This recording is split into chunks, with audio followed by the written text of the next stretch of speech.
2024 NEET എക്സാമിന് 687 എന്ന ഉയർന്ന മാർക്ക് കരസ്ഥമാക്കിയ അജ്മി പിയുടെ വീട്ടിലാണ് നമ്മൾ ഇന്ന് എത്തിച്ചേർന്നിരിക്കുന്നത്. അജ്മിയുടെ വിശേഷങ്ങളിലേക്ക് നമുക്ക് കടന്നു ചെല്ലാം. 687 ആണല്ലോ അജ്മിയുടെ സ്കോർ. ഈ സ്കോർ നേരത്തെ എക്സ്പെക്ട് ചെയ്തിരുന്നോ?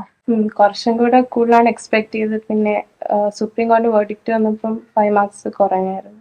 ആൻസർ കീ നോക്കിയപ്പോഴും 692 ആയിരുന്നു എക്സ്പെക്ട് ചെയ്തിരുന്നത്. അജ്മിയുടെ സ്കൂൾ പഠനങ്ങളൊക്കെ എവിടെയായിരുന്നു? ഞാൻ 7th തൊട്ട് 10th വരെ മൗണ്ട് ആബർ ഹൈസ്കൂൾ പത്മനാഭപുരത്തായിരുന്നു. പിന്നെ +1 +2 saint Stevens higher secondary school Padmanabhapuram. Repeat ചെയ്തത് ബ്രില്യൻ പാലയിലായിരുന്നു. കഴിഞ്ഞ വർഷം ഞാൻ ഓഫ്ലൈനായിട്ട് ഹോസ്റ്റലില് കൊല്ലം ബ്രാഞ്ചില്, ഈ വർഷം ഓൺലൈനായിട്ട്. 687 എന്ന സ്കോർ ഒന്ന് കരസ്ഥമാക്കി നിൽക്കുമ്പോൾ നമ്മളുടെ സ്റ്റഡി പ്ലാനിങ്ങും അതുപോലെ ടൈം ടേബിൾ ഒക്കെ എങ്ങനെയായിരുന്നു?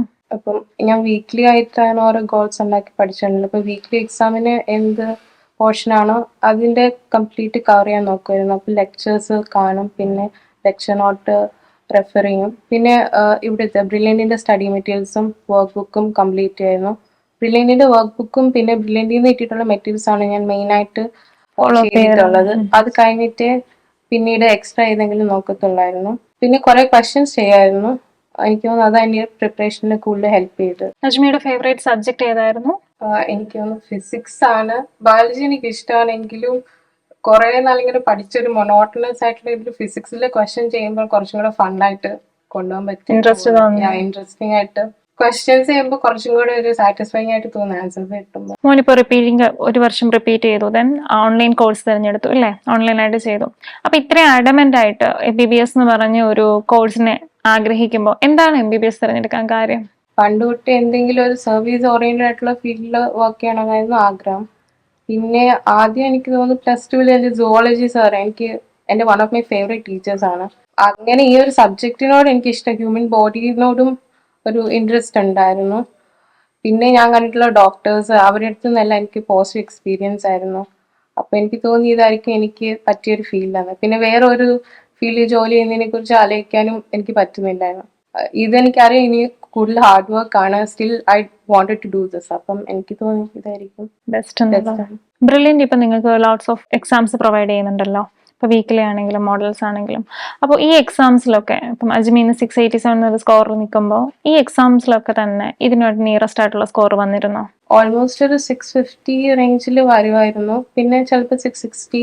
എൻ്റെ ഹൈ സ്കോർ 700 ആയിരുന്നു. അത് ഈ എക്സാമിന് കുറച്ച് മുമ്പുള്ള ഒരു മോഡലിനായിരുന്നു. പിന്നെ അത് കഴിഞ്ഞിട്ട് 692. ഇതാണ് എൻ്റെ ഏറ്റവും ഹൈ സ്കോർസ് ആയിട്ട് കിട്ടിയിട്ടുള്ളത്. പക്ഷേ സ്റ്റിൽ എനിക്ക് 600 താഴെ ചില വന്ന സമയങ്ങളും ഉണ്ട്.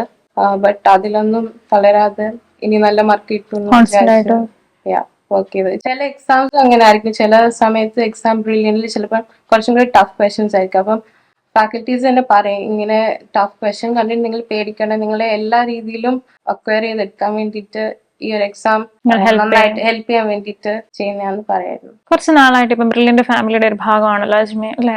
അപ്പൊ ബ്രില്യൻറ്റിലെ അജ്മിയുടെ ഒരു എക്സ്പീരിയൻസ് എങ്ങനെയാണ്?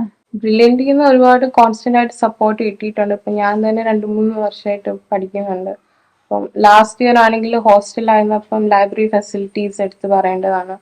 പിന്നെ മെസ് ആണെങ്കിൽ ഫുഡ് ആണെങ്കിലും അവിടുത്തെ ഒരു അറ്റ്മോസ്ഫിയർ ആണെങ്കിലും സ്റ്റഡി ഏരിയാസും എല്ലാം പഠിക്കാൻ നമുക്ക് പറ്റുന്ന ഒരു അന്തരീക്ഷം ഉണ്ടാക്കി തരുമായിരുന്നു. ഈ വർഷം ഓൺലൈനിൽ കുറച്ചും കൂടി വീട്ടിലാകുമ്പോൾ ബാക്കി കാര്യം കുറച്ചും കൂടെ കംഫർട്ട് ഉണ്ട്, നമ്മുടെ ഒരു കംഫർട്ട് സോണിലാണ്. പക്ഷെ എങ്കിലും എൻ്റെ ക്ലാസ് ടീച്ചർ മിനിമിസ് റെഗുലർ ആയിട്ട് എന്നെ കോണ്ടാക്ട് ചെയ്യായിരുന്നു. പിന്നെ അതുപോലെ തന്നെ കോർഡിനേറ്റർ ആയിട്ടുള്ള അജയ് സാറും എന്ത് ഡൗട്ട് ഉണ്ടെങ്കിലും വിളിച്ച അപ്പം തന്നെ സംസാരിക്കുമായിരുന്നു, സപ്പോർട്ട് ചെയ്യുമായിരുന്നു. വീക്ക്ലി എക്സാം കഴിയുമ്പോഴത്തേക്കും ജോർജ് സാറ് സംസാരിക്കുമായിരുന്നു. അതും ഒരു മോട്ടിവേഷൻ ആയിരുന്നു. അപ്പം എല്ലാവരും ഇങ്ങനെ കോൺസ്റ്റന്റ് ആയിട്ട് നമ്മളിങ്ങനെ സപ്പോർട്ട് ചെയ്തുകൊണ്ട് പോകുന്നുണ്ടായിരുന്നു. നീറ്റ് 2024 ബെസ്റ്റ് സ്കോറർ എന്ന നിലയ്ക്ക് 2025 നീറ്റിനെ എഴുതാനിരിക്കുന്ന നമ്മുടെ ബ്രില്യൻറ്റിലെ സ്റ്റുഡൻസിനോട് അജ്മിക്ക് പറയാനുള്ള, അവർക്ക് മോട്ടിവേറ്റഡ് ആവുന്ന രീതിയിൽ പറയാനുള്ള എന്താണ്? ആദ്യം തന്നെ ബ്രില്യൻറ്റിനെയും അവിടുത്തെ ഫാക്കൽറ്റീസിനെയും എല്ലാവരെയും വിശ്വസിക്കുക. പിന്നെ ഞാൻ പേഴ്സണലി ബിലീവ് ചെയ്യുന്ന ഒരു കാര്യം, ലാസ്റ്റ് ഇയർ എനിക്ക് കിട്ടുമെന്ന് തന്നെ ഞാൻ വിചാരിച്ചിരുന്നു. ബട്ട് എക്സാമിന് പോയപ്പോൾ ആ ഒരു 3 hour 20 minutes എനിക്ക് കാര്യമായിട്ട് പെർഫോം ചെയ്യാൻ പറ്റിയില്ല. പ്രത്യേകിച്ച് മെന്റലി ഇമോഷണലി ഞാൻ കുറച്ച് വീക്കായിപ്പോയി. അപ്പൊ ഈ വർഷം എനിക്ക് ആ ഒരു നല്ല പേടി ഉണ്ടായിരുന്നു. അപ്പൊ ഈ വർഷം ഞാൻ മെന്റലി സ്ട്രോങ് ആയിട്ടിരിക്കാൻ ശ്രമിച്ചിട്ടുണ്ട്. അപ്പം ഏതെങ്കിലും ഒരു രീതിയിൽ നിങ്ങളുടെ ഒരു ഇമോഷണൽ ഔട്ട്ലെറ്റ് കണ്ടുപിടിക്കുക. സ്ട്രെസ് ഉണ്ടെങ്കിൽ അത് പേരൻസിനോടോ ടീച്ചേഴ്സിനോടോ ആരെങ്കിലും ആയിട്ട് ഷെയർ ചെയ്യുക. എനിക്ക് തോന്നുന്നു നീറ്റിൽ ഏറ്റവും കുറെ ടിപ്സ് അല്ലാതെ പഠിക്കുന്നതിനെ കുറിച്ചൊക്കെ കിട്ടും. പക്ഷെ എക്സാം എഴുതുമ്പം ആ ഒരു പ്രസൻസ് ഓഫ് മൈൻഡോടുകൂടി ആ 3 or 20 minutes എങ്ങനെ കൈകാര്യം ചെയ്യുന്നു അങ്ങനെ ഇരിക്കും നിങ്ങളുടെ സ്കോർ എന്ന് പറയുന്നത്. അപ്പോൾ എല്ലാവർക്കും എൻ്റെ ഓൾ ദി ബെസ്റ്റ്. MBBS എന്ന കരിയർ തിരഞ്ഞെടുത്തു അല്ലേ? അപ്പം മോളുടെ ഡ്രീം ക്യാമ്പസ് ഏതാണ്? എൻ്റെ പ്രിപ്പറേഷൻ്റെ ടൈമിൽ എൻ്റെ ഡ്രീം ക്യാമ്പസ് ജിപ്മർ ആയിരുന്നു, ജിപ്മർ പോണ്ടിച്ചേരി. ബട്ട് ഈ വർഷത്തെ റാങ്ക് അനുസരിച്ച് കിട്ടാൻ ചാൻസ് കുറവാണ്. ഇപ്പം പിന്നെ സെക്കൻഡായിട്ട് ഞാൻ ട്രിവാൻഡ്രം കോട്ടയം നോക്കുന്നുണ്ട്. നമ്മളോടൊപ്പം ഉള്ളത് അജ്മിയുടെ ഫാമിലിയാണ്. അജ്മിയുടെ ഉമ്മയും വാപ്പയാണ് ഉള്ളത്. ഉമ്മയോട് നമുക്ക് കാര്യങ്ങൾ ചോദിച്ചറിയാം. 687 എന്നൊരു വലിയൊരു സ്കോർ അജ്മി ഇന്ന് കരസ്ഥമാക്കിയിട്ട് നിൽക്കുമ്പോൾ അതുപോലെ തന്നെ അയാൾ ആഗ്രഹിച്ച പോലെ ഒരു ഡോക്ടർ പ്രൊഫഷനിലേക്ക് അയാൾക്ക് അഡ്മിഷൻ ലഭിക്കത്തക്ക രീതിയിൽ അയാൾ സ്കോർ ചെയ്തു. അപ്പോൾ റിസൾട്ട് അറിഞ്ഞപ്പോൾ മിസ്സിന് എന്താണ് തോന്നിയത്? വളരെ സന്തോഷമാണ് തോന്നിയത്. അയാൾ നേരത്തെ പറഞ്ഞിരുന്നോ ഈ ഒരു എല്ലാം ബ്രില്യന്റിന്റെ പരീക്ഷയുടെ മാർക്ക് വരുമ്പോ അതനുസരിച്ച് ഞാനും അതിനെ പ്രതീക്ഷിച്ചായിരുന്നോ? അങ്ങനെ വന്നപ്പോ അവസാനത്തെ മാർക്ക് വരുമ്പോ 700 വരെ എത്തിയായിരുന്നു. ഇപ്പൊ പിന്നെ എനിക്കത് ഈ ഒരു മാർക്ക് പ്രതീക്ഷിച്ചിരുന്നു. സന്തോഷമായ. ബ്രില്യന്റ് തന്നെ അയാൾക്ക് വേണ്ടി ചൂസ് ചെയ്യാനുള്ള കാര്യം എന്തായിരുന്നു? ഇന്ത്യയിലെ തന്നെ നമ്പർ 1 സ്ഥാപനങ്ങളിൽ ഒന്നല്ലേ ബ്രില്യന്റ്, അതുകൊണ്ട് അത് തന്നെ ചൂസ്. അജ്മിയുടെ ഒരു പഠന രീതികളൊക്കെ എങ്ങനെയായിരുന്നു? വളരെ സിസ്റ്റമാറ്റിക് ആയിട്ടായിരുന്നു. അവൾ രാവിലെ എഴുന്നേക്കത്തില്ല, രാത്രി 2 മണി ലേറ്റ് ആയിട്ടിരിക്കും. അങ്ങനെയായിരുന്നു പഠിക്കുന്നത്. രാവിലെ എന്ന് പറഞ്ഞാൽ 7 മണി കഴിയും. അത് രാത്രിയിലാണ് പഠിക്കുന്നത്. ക്ലാസ്സസ് ഒക്കെ നല്ല രീതിയിൽ കാണുമായിരുന്നു. മറ്റുള്ളവരൊന്നും പോകത്തില്ല. സോഷ്യൽ മീഡിയ ഒക്കെ എങ്ങനെയായിരുന്നു ഉപയോഗിക്കുക? ഇല്ല, പഠനത്തെ മാത്രം ശ്രദ്ധിച്ച് കോൺസ്റ്റന്റ് ആയിട്ട് പഠിക്കുക. നമ്മൾ കൂടി ഇരിക്കണമെന്നൊന്നുമില്ല. ഇല്ല, അവള് സ്വയം പഠിച്ചു. സെൽഫാണ്.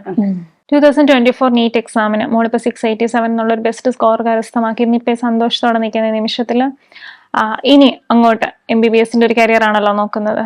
അപ്പം മുന്നോട്ടുള്ള പ്രൊഫഷനിലാണെങ്കിലും അതുപോലെ കരിയറിലാണെങ്കിലും സന്തോഷകരമായിരിക്കട്ടെ. അതുപോലെ തന്നെ മിന്നും വിജയം ഇനിയും കരസ്ഥമാക്കാൻ സാധിക്കട്ടെ. ബ്രില്യന്റിന്റെ ഫാമിലിയുടെ വക എല്ലാവിധ ആശംസകളും മോൾക്ക് നേരുന്നു.